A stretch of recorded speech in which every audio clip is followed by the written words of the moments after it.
Welcome to the Flavor Fest Urban Leadership Podcast, where we talk to innovative artists, creative pastors, church planners, entrepreneurs, and people creating movements. Our goal is to inspire and equip you in ministry, music, and the marketplace. I'm your host, Tommy Urban D. Cologne.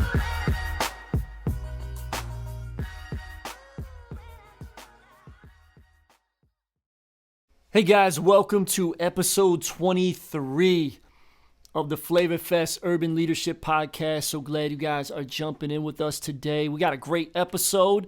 Got a guy that I could say as a pastor, I'm proud of this guy. And I met him several years ago and kind of have watched him grow as an artist, as a man of God, as someone that's very involved at his local church. And so for me as a pastor, man, that excites me to see an artist that's still involved and plugged in at his local church. This guy's also going to be at Flavor Fest 2021. And hey, if you haven't heard about it, I don't know where you've been at. Maybe you're just tuning in and jumping in, and that's cool. We got people that are listening to this podcast from all over the United States. We got people from Canada listening. We got people from Puerto Rico listening, people from Germany, people from Australia. We got more and more people jumping in from all over the place. So shout out to all you guys that are checking it out. So maybe you are new and you don't know what Flavor Fest is. It is an urban leadership conference that we've been doing now for over 2 decades. Yeah, there's been over 5,000 leaders that have come to the conference and been trained collectively over that period of time. And so guess what, guys? It's back this year. Last year we didn't do it because of the pandemic, and we know the pandemic's not over yet. We thought it was, right? We were almost there. We were so close. But, we're going to do it in a way that is safe, spaced, sanitized, and super dope. It's still going down. October 7th through the 10th at Crossover Church in Tampa, Florida. People are already registered that are coming from all over the place. So you definitely want to be here. Don't miss it. We're going to have general sessions. We're going to have workshops. I think 7 workshop tracks that we're going to break out into. So if you're an artist, if you're a church planter, if you're a pastor, if you're in youth ministry, we're going to have, if you're an entrepreneur, so we're going to have all kinds of different workshop tracks. It's going to be phenomenal. If you want to see the details, go over to flavorfest.org and you can see who some of the main speakers are, what the workshop track list is. You can also see who the artists are because it's a festival in the evening, Friday and Saturday night, the 8th and 9th. We have some of the top names in CHH, Christian hip hop, are going to be taking the stage. We also have a second stage with poetry on Friday night. Saturday night, we have a big breakdancing event. There's going to be this big thing called the Battle of the Elements. It's going to be crazy, y'all. So go to flavorfest.org, get all the details. And so the guy that we're talking to today on episode 23, he's going to be hitting the stage at Flavor Fest as well. And I remember when he used to come and just attend as just, somebody that was coming to learn, and he's still coming to learn. But now he's going to be hitting the stage and he's leading. And so we're super proud of him. So I'm talking about none other than my guy, Stephen Malcolm. Let's go to the interview. Flavor Fest family, what's going on? I'm here with my guy, Stephen Malcolm, and he's actually in the studio up in Nashville. Avievi. Yeah. Gang, gang. He's going to tell us in a minute what he's working on. But, man, I want you to share a little bit of your story and kind of how you first came to Christ and just, some of the story, how you got discipled at the Edge Church. Mm-hmm. And that's my guy up there, Pastor Troy. And we've been friends for a long time. I got to come up and visit the Edge and was just amazed. You guys have an amazing community. And I know, bro, you regularly shout out the church and talk about it in interviews and in your music. And I know it's a big part of your life. Mm-hmm. So, man, share a little bit about how you got connected. Yeah, man. So in 2010, I had just graduated high school, was going into college. And at that point in any young man's life, you're in a search for purpose and identity. You know what I mean? Yeah. And me, I didn't grow up with my dad. He got busted for drugs and deported back to Jamaica when I was 9. And then my mom really struggled with alcoholism all my childhood. So it was one of the things where I had to really raise myself type thing, you know what I mean? And gravitated towards basketball. I had a really good gift, man. So 2010 comes, I'm thinking like, okay, I'm about to start balling in college and try to do my thing, and just nah, man. Like it was like calamity hit. My mom moved like out of state. My sister was stripping and doing coke all night and just bringing home dudes all the time. And so like I would go to Wow. this little house with all my homies, and we would just record music and play video games and do our thing. And in the midst of literally like a month, bro, like I would run into like people who I knew from high school, whether it was my homie or like a girl that I'm trying to like holler at. And I'm like, yo, like, what you want or something. They would tell me about this hip hop church.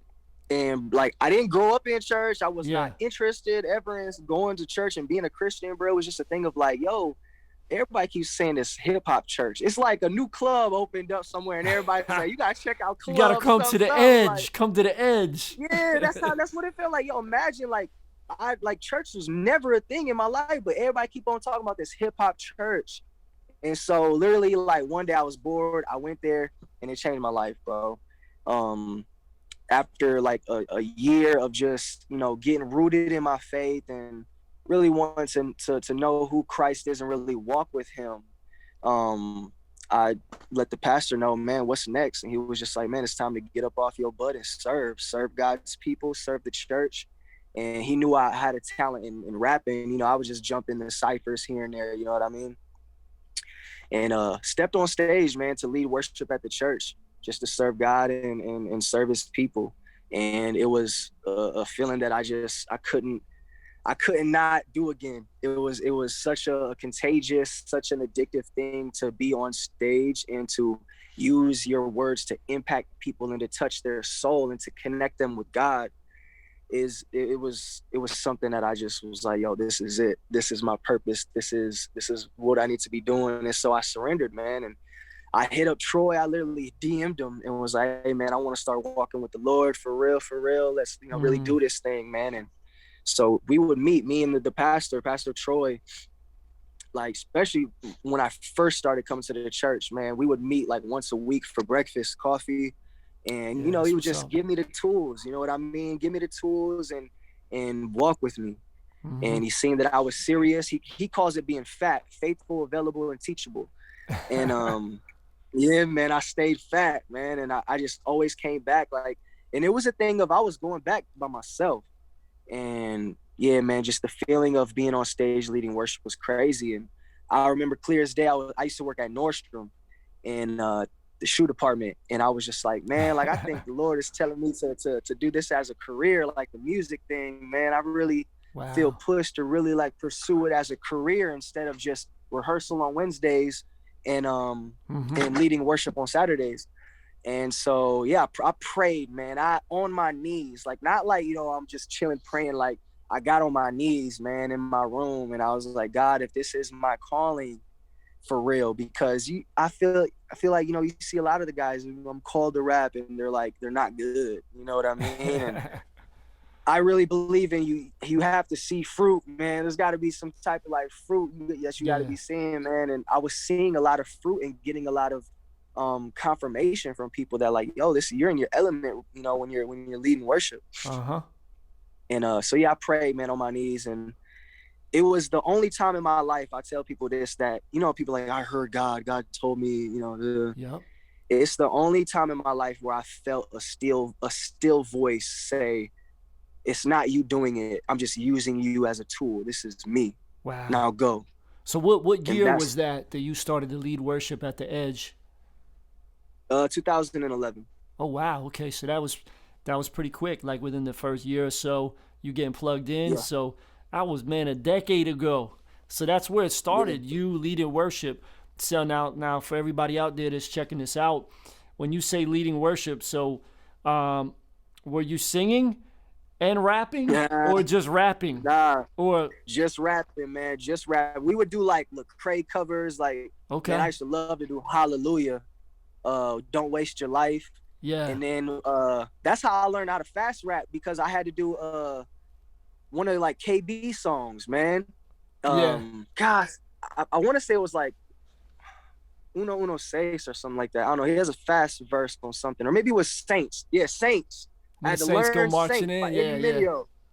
and I had to When learn the KD's verse. saints go And I was on marching the in. city Yeah. bus. Yeah, man. And that's how I learned how to double time is Yeah. learning his verse to lead worship. So yeah, we would do covers of Christian hip hop artists, or we would write our own songs. Mm-hmm. So it was all rapping. And then we had like a couple singers here and that would do the contemporary or the gospel stuff, and then they would give us the background vocals when we needed them. Ah, dope, dope. So who was some of the other MCs that were coming up with you back then, Yeah, man? man, a lot, man. So there was me, Mark, my DJ, like he would rap, and he You can't talking even about really rap. Mark the dancer too, right? Yeah, the dancer, Yeah, bro. he's got a ton If, of if energy. somebody if somebody didn't know a verse, Mark like, all right, let's get it. I'll do it. And so he would do it. My boy Biko, shout out to Biko. He's a producer, rapper. Mm-hmm. He would make all the production. Like even if we had to remake one of Andy's beats, he would do it and rap. He had bars like crazy. Beacon Light, which you know Beacon Light. Yeah, Beacon is dope. Yup, him. Um, man, and then now we got a whole slew of cats, but those us are like we're like the first like originals, you know what I Yeah. mean? Yeah, you guys Yeah, have man. always had like a great artist community at your church, which I travel a lot to speak at different churches and do ministry, and like you guys probably had one of the most developed. We have a lot of artists at Mm, crossover, but to go to other churches and find that there might be like one or two rappers, but you guys yeah, had like a whole squad. And you guys, I think the big part was Pastor Troy was giving you guys a platform during the yeah, regular church services. So, a lot of yeah. churches would be like, yeah, well, we have youth Sunday, and then the guys rap or they rap in the youth group. But you guys were rapping Mm-hmm. like every time there was church. I know it was Saturday for a while, but it was a regular part of worship. Like at Crossover, you can regularly see an MC in worship. Not every single Sunday, but most Sundays. There's a Yeah, couple different artists that we have that'll do like a section of a song on some of the faster songs. So that's dope, man. And just to see the camaraderie. I remember when I first went to the Edge. I think it was maybe about 5 years ago, and got to see the studio down in the basement, and just hear mm-hmm. how Pastor Troy was very intentional in pouring into you guys. And then you guys even had like a collective or a label. So talk about that a little bit, and like where Yeah, that's at, and who's like popping right now from the Edge Church, yeah, and what's happening in Grand yeah. Rapids. So, man, it was like I feel like it was 2000 and maybe 13, and it was me, Beacon Light, Beco, and a couple other guys, and we were doing our thing, but we wanted to make something where we can pour back into. Like we're making this money at the shows. Let's have something, an entity where we can pour back into, and then that entity can invest back into us as artists. Mm, And so that's where we came up with IMG, Infinity Music Group. Shout out to yeah. Beacon Light, man. He, brainstormed it all up. And so, yeah, that's really honestly just started off as like something where, we can write a check to this, you know what I mean? And Mm-hmm. boom, from there, we would tie to the church and then invest in, video or photo shoots and stuff. And then it just developed, man. As like you said, the squad got bigger. Some young cats came in, and now, yeah, it's not like an official label, like sign and we own publishing them. It's more Yeah. so a group of brothers who go to the same church, who serve the same church, but also who rap. And so now, and it's a thing too of like a great like place of accountability, Yeah. where we're all fighting to live above approach and to keep each other accountable on that, and to just be this brotherhood of artists who are really walking this thing out. Mm-hmm. And so that's what it's really become now, is more so this thing of us guys coming together at the church and doing music and mentoring each other, sharpening each other, keeping each other accountable on, being an artist and being a man of God. And it's just a Mm-hmm. big brotherhood, man. And now, like, man, we like me and Mark all the time. Like Mark and Troy is always telling me to like really start an official like label, Yeah. because we have so many young cats and so much talent, man. So yeah, man. Right now, it's just like it's kind of a thing that's in the air. You know what I mean? But if you from Grand Rapids, if you from the Thinking about Edge, it, praying about it, see what God yeah, does. Yeah, Yeah, yeah. yep, Back yep, in the yep. day, man, at Crossover, we had a collective of artists called Flavor Alliance, and Mm, it was just like that, very similar. It was a collective. We yep. supported each other. It was accountability, and then eventually, we did actually turn it into a label where we signed some people. We had a distribution deal. That was back when there Nice. was, CDs in the stores. Yeah. I'll show you some The up CDs up got there on the pressed. wall. And Right. but yeah, but then eventually like that had its little season, and then we kind of just went back to we want to support everybody, because then it almost turned into like a clique of like who was signed and who wasn't, and so Yep. then we were just like, man, we just want to support and help everybody, and give everybody opportunities to have platforms. So if you do sign a label, start a label, still find a way to keep the other thing. That'd be my advice, to keep it healthy. Most there. But what I would like you to share, man, with some of the people watching or listening, we do have a lot of artists that tune into this podcast. Um, Talk a little bit about the importance, man, of you being plugged in to a local church, because I know that for many artists that's a struggle.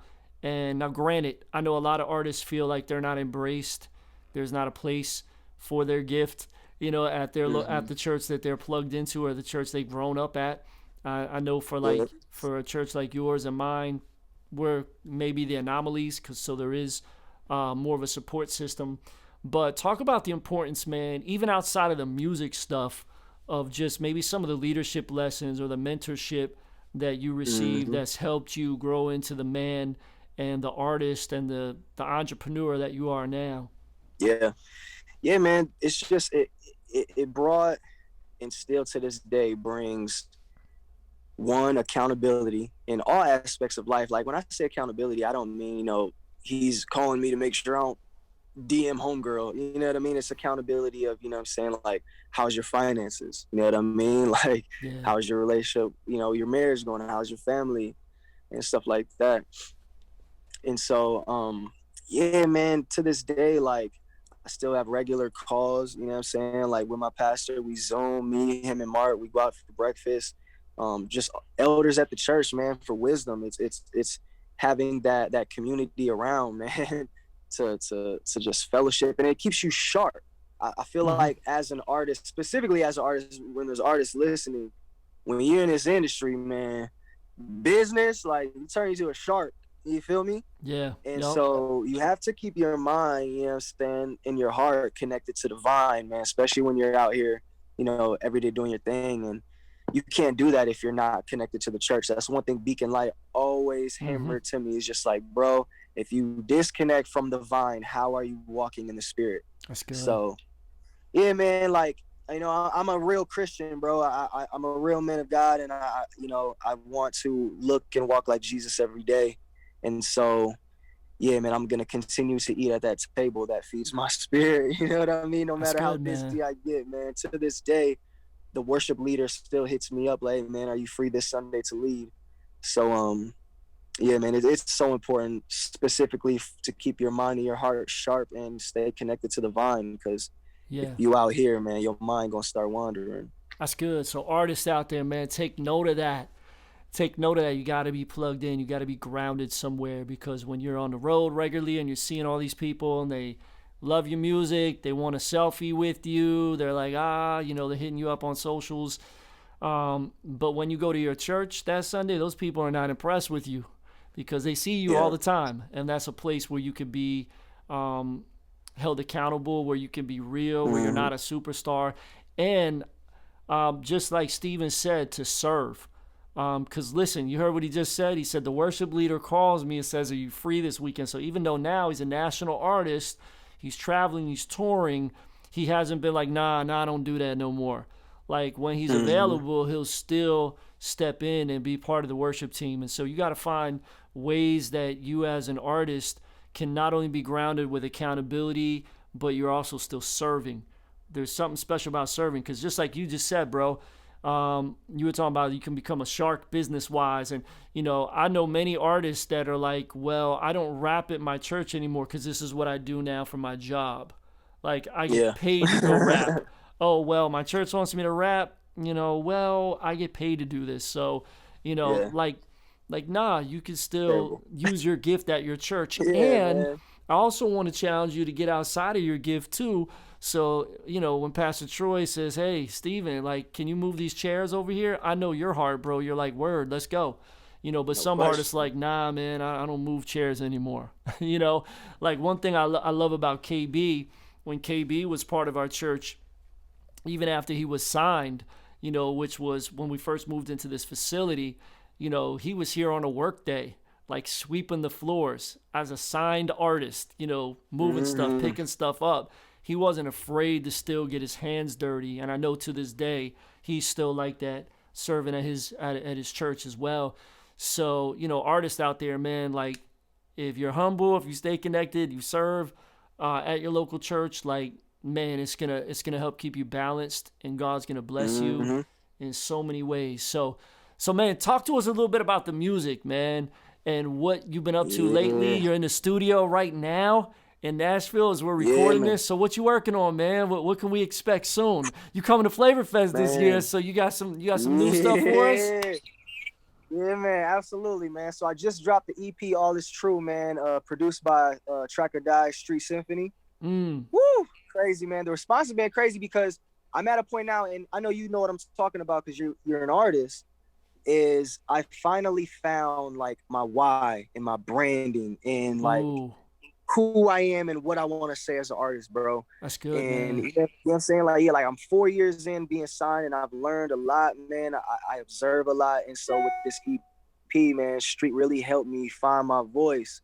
And so now, man, once it was done, I'm ready for another project. Let's go. So my third album literally is done. Like my third album is done. I'm just waiting obviously for like the features. And that's the big thing with album 3, man. I ain't talked about with anybody yet so far, but it's my first project where I'm hitting all the homies up. All the homies who Ah, saying got their contact, all what's the up, man? Can you tell us, like, friends. can you drop an exclusive here? Like, who's gonna be some of the features? Can you tell us any of them? Oh man, KB on there. Come on, I'll let you Okay. know right off rip, man. Yeah, K let's to the go. second on finally, you know what I'm saying? Finally. And then man, I finally got one with the whole squad, Ivy Avy. So me, Ty Brazel, and then our homie Jayway. And I was telling Dope. I'm trying to get Joseph to have them come to Flavor Fest. So like we can during my set, I'm gonna bring them out, like introduce, you know what I'm saying? Like nobody's ever seen Ivy Avy together. You know what I Mm-hmm. mean? So yeah, man, I got the third album done. It's insanely good. And there's literally like no skips. And I got like tons of big wig features on there. Dope. When do you think Man, that's gonna be? and then When's it gonna drop? You got a date yet? so I was fighting for that mug to drop in December because I'm trying to just be consistent. Like I'm really trying to teach these people at the label, like, yo, we're in a day and age where we got to be more consistent. Yeah, we Can't just are. drop one album a year and go quiet. Mm-hmm. And so we was thinking about December, but like I kind of want to move it to January because my birthday's in January. Okay. So yeah, man, I'm thinking top of the year, man. Drop on head tops some fire, bro, and keep it rolling. Dope. So what's the title? You got the title all set up for it? Man, I don't. I'm still I'm still trying to figure out a name, man. I thought about naming it Tree because Joseph was like, "What is a slang word for the number three?" So this is your third album, and I'm like, "Well, Jamaicans pronounce three like tree, Yeah, I was like, where you going with that? Oh, okay. All right?" right. And Yeah. that's the thing. Like, yeah, I can take that Tremon. and Yeah. yeah, and I can like I can get creative with that name. You know what I mean? Yeah. I can tap into like family tree, tree of life, my Mm-hmm. bloodline heritage, and you know trees are firm, like they stand firm. It'd be easy. It'd be cool and unique too. And yeah, it makes people like, huh, why did you name it Tree? So Yeah, yo, that's dope, man. So, yo, tell us for a minute, man, a little bit about your Jamaican heritage. I know you said your dad got sent back. yeah, man. So, are you half Yeah, Jamaican or full or? yeah, half Jamaican, man. My pops, he's from Montego Bay, Jamaica. Met my mom, she's white, and they had me in 2 months. 2 months later, they had me. And yeah, man, he was just a regular working dude, immigrant in the country. But man, my mom just said he just got money hungry and just started slanging dope and Mm, guns all around Kalamazoo. And So yeah, they deported him back, man. We used to go too when I was a kid. I've been there twice when I was a kid, and then I went recently, like a few years ago, to shoot like 2 music videos, and it was beautiful, man. Like it's crazy because the only way I've been able to tap into my like real like Jamaican roots is like calling my aunt, like visiting her, or when Yeah. I went to Jamaica. You know what I mean? Like I on purposely didn't stay in the tourist area. I was like, get me a spot in Montego Bay where my dad is from and like in the country. So we was in like an Airbnb in the country and Mm-hmm. just going all throughout Kingston, just the real parts, man. I just was soaking up all the culture, all the heritage. I Oh, was that's trying to blend in, but apparently I don't blend in. yeah, Yeah, Rastaman, come here. Let me sell you something. No, I'm yeah, man. straight. Yeah, me and my wife, we went there for our 20-year anniversary. We went to Jamaica, stayed at one of those sandals resorts, and it was dope, man. Yeah, So we also got to go out and really see some of the island and stuff. It's beautiful, man. Beautiful people, bro. absolutely. That's dope. I Absolutely. think you one of the only CHH artists, man, that's got that Jamaican background. So that's cool, man. I love it. Yeah, man. And that's why I started like putting it in the music. I was with Derek Minor when I was working on my debut. And he was like, bro, you really Jamaican? I'm like, yeah. He's like, bro, you gotta do some reggae records. And Yeah. so if you go back and listen to a song of mine called Fire, it actually features Beam. I don't know if you're familiar with Ty Shane, who Beam is. I'm not sure. Do you know Papa San? Oh yeah, I know Papa San. He's an So, OG in the whole Caribbean so this movement. so yeah, so this is his son. Oh, okay. So Yeah, yeah. and I it's did per I did and it, meet him at an event yep, that I did a couple of years ago, right before the pandemic. He came to Tampa. yeah, His son was with him, and yeah, it was dope. One yep. K Few was So there. It was a very diverse lineup with all kinds of different people, like CHH and some Caribbean music, and it was yeah, dope. I should have been there. Yeah, that sounds Yeah, like an man. event. Yeah. Dang. So But so yeah, man, yeah, bro, I'm always tapping in now. And then with the record too, I actually just passed the record of Papa San yesterday, but he's like, it's not really my vibe. It's like super trap reggae. yeah. Yeah, man, that's cool though, bro. That's good that you tapping into that, bringing some of that diversity, some of that flavor to our scene. And so one thing that stands out about you, and you're known for this, bro. And I was talking to somebody the other day, and they were looking at the Flavor Fest lineup for 2021, and they were like, "Oh man, so we got like Brian T's coming, we got Dayton, Zonti just confirmed recently. He was sitting right here on this couch with me a couple weeks ago. He was here. He was visiting Tampa. Yeah, and then we got KB, yourself, and so somebody was like, "Oh man, like I don't know who has the better live show, like KB or Stephen Malcolm, because both of Yeah, those guys, like get those guys yeah, together, like it's gonna be crazy." So facts, yeah, man. facts. So I know you got Mark with you a lot of times too, as like your hype man, and so what's just some of the things you worked on as an artist to get better at your stage presence to get to the level you're at now? That's you're known for to have a really dope, Mhm. engaging show. Yeah. So my inspirations are Michael Jackson and Travis Scott. Like, you Mm. know what I'm saying? Like Michael with the dancing and Travis with just the rage and the just insanity. And so with me, bro, like, man, I flip a switch, bro. Like that's it. That's all I can say. I'm so chill. I'm so chill off stage, bro. You seen me how I be like I'm Yeah, chill, I'm you are, quiet. man. Bro, I remember you would come to Flavor Fest with a big squad from the Edge for several Yup. years, and you were just chilling there. You had your notebook, Chilling. bro. You're taking notes in the crowd, and they're like, "Yeah, this guy Yup. raps." He's on the worship team, right? And I'm like, "Cool, Yeah. cool." And I think one year, I think you performed as like an indie artist, and so. But anyways, then the next thing we know, like you're getting signed, and you're still. I think the Yeah, first year man. you were signed, you still came to Flavor Fest just to learn. Yeah, yeah. You weren't even Just to performing that kick year it, because you had bro. just got signed. You're like, nah, I'm just here to just learn, bro, and just fellowship and be with Yeah. everybody. And I was like, wow. So to me, that spoke volumes of like, your humility of like, man, this guy's really plugged into his local church. He's really about growing and learning and like he doesn't have to be on the platform. He just wants to be here, and Yeah, bro. that just spoke, Yeah. bro. Yeah. So when I'm on the stage, bro, I gotta flip a switch, bro. And that's my turn up time. You know what I mean? Like Yeah, I used to go to the clubs back in the day and party with all the females and like, you know what I'm saying? Like now what's my turn up? My turn up is my worship, bro. So yeah, that's where you seeing like, oh, you know what I'm saying? That's me wilding. But like honestly, like I have studied for real. Like there's a book called Live Music Method huh? by Tom Jackson, and if anybody's listening and wants to get better at live performing, Live Music Method by Tom Jackson is a great book, and it talks about performing is all about creating moments. It's just like how can you take that person who their bills are late, they baby mama tripping, so or Mm-hmm. some, but give them 30 minutes to where they don't even think about that. They're just escaping in a performance world that they love. And how Wow. can you create that for everybody in the building and moving with the music?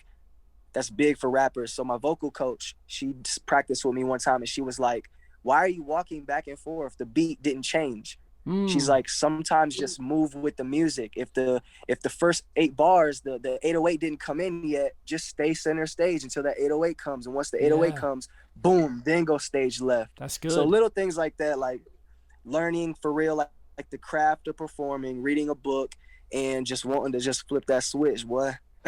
Yo, and for all the artists That's what out makes me there, me. that was worth the price of admission right there. You just dropped some serious gems, and man, I love it that you just didn't just like fall into this. Like you've studied it, you've researched it, and a lot of artists don't Yeah. always do that. Like you got to work on your craft, and sometimes that means like reading a book or Yeah. listening to a podcast or studying some performances. Just like an athlete will watch the other team and study their Yep. their plays and like learn strategies, and like artists, we should be Yes, doing the sir. same kind of stuff so we can keep getting better. Not that we're copying what Yep. other people do, but like you said, I love what you said. You quoted from that book of like, man, you want to create an experience for the people that are in the room or that are Yep. streaming now, because we got a lot of concerts are hybrid, Yeah. right? Right. But that's super Right. important, and just even, for those that are communicators out there that are listening, like I'm an artist, but I'm even more of a communicator now, preacher, pastor, speaker, motivator, all those kind of things. Same thing. That same kind of concept goes for all of us that get a microphone in our hand. We want to create an experience in the room. So I know every Sunday when I'm preparing a sermon, a message, we're working on a series. Like, yes, we're coming out of Mm-hmm. a biblical text, but I want to create an experience where there's going to be sticky points that people are going to remember what's being talked about. And it's going Yep. to connect to their everyday life, whether that's a story or an object lesson or an illustration or, a video clip or, a testimony. I interview somebody, just something that's going to be out of the box that's going to really grab their attention and create that experience. Like you said, man, a lot of people are going through stuff Mm-hmm. and they just need that 30-minute window to maybe just Yep. forget about all the other stuff and just let God minister to them through that time, because he's ministering through your Mm-hmm. music. He's ministering through Yep. somebody out there that's preaching or speaking or teaching or motivating, and God can use that to literally change somebody's life, man, and give them hope, because a lot of people are Yeah. hopeless, man. So that's good, bro. Yes, sir. Yes, So, man, sir. talk to us a little bit about hustle, pray, eat. Yeah, man. Shout out to the homie, man. So my homie Mark Evans, Mark the bad guy, aka the greatest hype man in CHH. Yeah. He So is. honestly, bro, it was like he needed to pay some bills, bro. Honestly, he needed to pay bills, Yeah. and he knew a friend who printed shirts. And so he was like, hey man, like, you know, I'll print you some shirts, man. Come up with, a logo or whatever you want. And so Mark came up with hustle, pray, eat, man. 3 words that he feels like, he really has to live by and does live by. And me as a homie, man, like I have the mindset of a boss is one who guarantees the team is gonna eat. And we gonna eat, man. And he's my guy, he's my brother. And like I wanted to create more income Recording for stopped. him. And so yeah, man, like I told him, bro, bring Hustle Pray on the road. So everywhere we go, man, he brings his brand, he brings his gear. and he makes money on the road as well as being paid for to be my DJ as well. And now he partnered up with Troy, so him and Troy are 50-50 partners in it. And now Troy has, created the opportunity for it to be a global brand, and he's, Dope. putting his he turned it from, it's not, I think Mark's intention was just make some money and pay some bills, but then like traveling with me, it turned into like a merch line. But then Troy now is making it like a store. Like they want to open up a store one day called Hustle Pray Eat. So Wow, that's yeah, dope. yeah, Like a man, it physical was one of the, store. yeah, yep. And they do tons of pop-ups in Grand Rapids all the time. And like, dude, the brand is amazing. Like, it sells itself everywhere we go, dude. Like, Yup. Hustle Pray, I love that. Oh my gosh. And so Yeah, I it's got a so shirt. People universal. ask me about it regularly.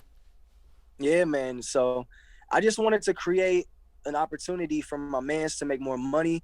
And I believe in the brand and I stand by it too, man. And so Hustle Pray Eat, man. If you ain't heard of it, get hip. Yo, check it out for real. All right, man. So last thing I want to ask you today is just share a little bit of wisdom, man, of for other artists out there. Like, what are you doing right now? What do you encourage artists to do in this season we're currently in? I mean, we have been through a pandemic. We thought we were coming out of it as we're filming this Yeah, right now. There's like a rise of cases, and everyone's like, "Oh man, here we go again. What's going on?" And yeah, certain parts of the country are already like starting to like pull back on certain things. So yeah. you as an artist that's had to navigate this whole season, what would be some advice for other artists out there, or people that travel and do ministry? Yeah, man. Well, McDonald's is always hiring. You can always Uber when you're You can not on the always road. Uber or pick up groceries. But nah, man, bruh, stay encouraged. Just remember, through this time, what people need is a positive message, and that's what we carry, bro. There's so much craziness going on. You know what I mean? Like, thank the Lord we got a new president in office. You know what I'm saying? But like, with just the craziness and division that we're Yeah, seeing, bro, being caused in the world, there has to be light. There has to be some source of encouragement. So I yep, encourage all these artists, man, who are carrying light in their lyrics to get to work, because there's a lot of division that, you know what I'm saying, is upon us. But if we stay encouraged and we continue to carry that hope and show that hope and write that hope and deliver it to the people, then man, there's still some light in the world. So yeah, my words would be stay encouraged, continue to write hopeful lyrics that bring hope, because there's mad division going on. yeah, man. That's a good word, Yeah. bro. Well, hey, man, pray for us today, man. Pray for everybody that's watching. There's artists Yeah. watching, there's pastors, leaders, and you are Yeah. going to be at Flavor Fest in October, the Yeah, 7th man. through the 10th of 2021. It's going down. We're doing it. Even if you have to come and wear a mask, all that stuff, we're going to still be here. We're open.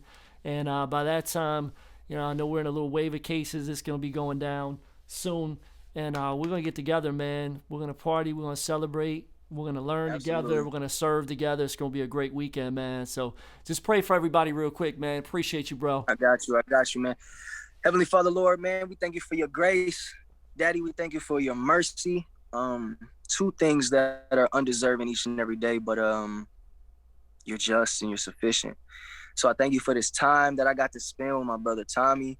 Thank you for the ministry that he is doing over there in Tampa. Thank you for all the hands and feet that are being the hands and feet of Jesus over there in Tampa. Just everybody listening, I pray, Lord, that they're encouraged, that they're inspired by what was said. And I just pray that everybody just goes out and continues to be in light in the midst of all the division that's going on. So thank Yes. you, Jesus. Amen. Amen. Yeah, so if you're watching that on the video at the very end, like, man, my computer was out of space. I'm keeping it real, y'all. I'm keeping it real. That's never even happened before. Like, it was recording on Zoom. Suddenly it said, like, boop, your disk is full. So, you saw the picture of him the last couple of minutes if you were watching it on video. But yeah, it was great to have Stephen Malcolm. He's going to be at the fest this year. It's going to be incredible. And hey, next week we're talking to somebody that's also going to be at Flavor Fest this year. He's not only going to be hitting the stage doing some music, but he is going to be doing a workshop. and he's going to be talking about how he built his platform through YouTube and just some of the affiliate stuff that he's doing. He's going to talk about how to leverage TikTok and just how he's been working with some different artists that have been killing it. And so I'm talking about my guy, Ruslan. Yes, and many of you guys probably follow his podcast. He is killing it. I mean, he's doing like a couple a day on his YouTube channel and hitting some controversial topics.